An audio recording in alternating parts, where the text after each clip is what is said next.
এখন যে বিষয়টা আমরা আপনাদের সামনে বলতে যাচ্ছি সেটা হচ্ছে যে আলহামদুলিল্লাহ দেশের পক্ষ থেকে, সরকারের পক্ষ থেকে এবং বিভিন্ন সংগঠনের পক্ষ থেকে, ফাউন্ডেশনের পক্ষ থেকে পর্যাপ্ত পরিমাণ খাবার যাচ্ছে।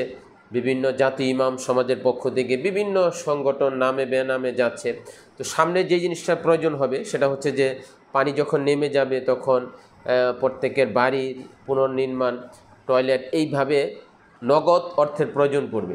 তো আমরা যেই তারতিলুল কোরআন ফাউন্ডেশন আলহামদুলিল্লাহ ইতিমধ্যেই আমরা আলোচনা সাপেক্ষে সেটার ভিত্তি স্থাপন করেছি এবং আমাদের কিছুদিন আগে যে আমাদের 2-2.5 লাখ টাকা দেওয়ার কথা ছিল, তো আমরা সেটার পরামর্শ সাপেক্ষে ভোলাইল, আলীগঞ্জ, ফতুল্লা কয়েকটা ইউনিট মিলে সেই 2-2.5 লাখ টাকার সম্মিলিত প্রচেষ্টার মাধ্যমে অলরেডি সেখান থেকে কিছু খাদ্য নিয়ে একসাথে পাঠানো হয়েছে বা ওই সমস্ত ভাইয়েরা চলে গেছে।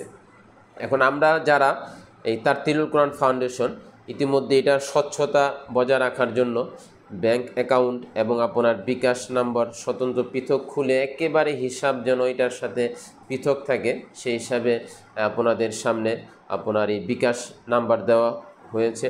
এই জন্য যারা এই দুর্দিনে সেখানে পৌঁছতে যাইতে সক্ষম নন বা যাওয়া সম্ভব নয়, আপনারা সততার ভিত্তিতে তারতিলুল কোরআন ফাউন্ডেশন কর্তৃপক্ষের সাথে যোগাযোগ করে যদি আপনারা আপনাদের অর্থ সহযোগিতার আসবাব উপকরণ পৌঁছান, আমরা যথাসাধ্য পরামর্শ সাপেক্ষে এখন তো পর্যাপ্ত পরিমাণ খাবার যাচ্ছে। পরবর্তীতে যেই পানি শেষ হওয়ার পরে যে আপনার এই তাদের পুনর্বাসনের জন্য যে খরচটা, সেক্ষেত্রে আমরা টার্গেট নিচ্ছি যে আমরা প্রত্যেকটা সংস্থা থেকে যখন টাকা আসবে 2-1 জন প্রতিনিধি নিয়ে আমরা সেই সমস্ত গরিব, অসহায়, বিপদগ্রস্ত মানুষের পাশে নগদ অর্থ, ক্যাশ টাকা যদি আমরা দিতে পারি, সময়ের সবচেয়ে যুগ উপযোগী সিদ্ধান্ত হবে। সেক্ষেত্রে আমি আবারও বলবো যে আপনারা আরেকটু বিষয়টাকে খেয়াল করে পুনর্বিবেচনা করে আপনারা তারতিলুল কোরআন ফাউন্ডেশনের মাধ্যমে ইনশাল্লাহ আপনাদের সেই টাকা সেখানে পাঠান, দেখান, আমরা ইনশাল্লাহ সেখানে যাব, তাদের পাশে থাকব এই আশা ব্যক্ত রেখে এবং আপনাদের কাছে দোয়া চাই যে এই সততার ভিত্তিতে যেন আমরা এই কাজ করতে পারি, চেষ্টা করতে পারি। এই জন্য আপনাদের কাছে দোয়া চাই এবং কাজটা যেন আমরা বাড়াইতে পারি সেই জন্য দোয়া চাচ্ছি।